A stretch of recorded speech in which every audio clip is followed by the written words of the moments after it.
दुईजना नालायक प्रहरी अफिसरले गर्दाखेरि 3 वर्षीय बालिकाको हत्या भएको छ रेप पश्चात। र त्यहाँ प्रहरीले खोजेको होइन, जुन दिन यो घटना भयो बालिका हराए पश्चात प्रहरीलाई जानकारी गराएको 24 घण्टासम्म पनि कुनै प्रहरी कहीँ पनि परिचालन भएको छैन। 24 घण्टासम्म।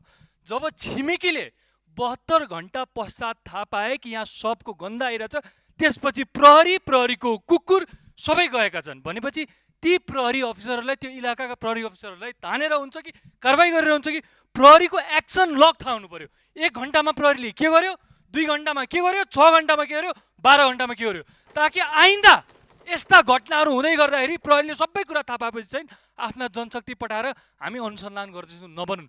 एकजना बालिकाको के गल्ती थियो? न उसले सरकार चिन्छ, न उसले पार्टी चिन्छ, न उसले प्रहरी चिन्छ। उसले के चिन्छ भने आफ्नी आमालाई चिन्छन्, उनले आफ्नो आँगनलाई चिन्छन्, आफ्नो छिमेकीलाई चिन्छन्। ती बालिका आज घर आएकी छिन्। त्यस्ता कति बालिकाहरूको रेप भइरहेको छ, हत्या भइरहेको छ। यसमा गम्भीर हुन म गृह मन्त्रालयलाई ध्यान आकर्षण गर्न चाहन्छु।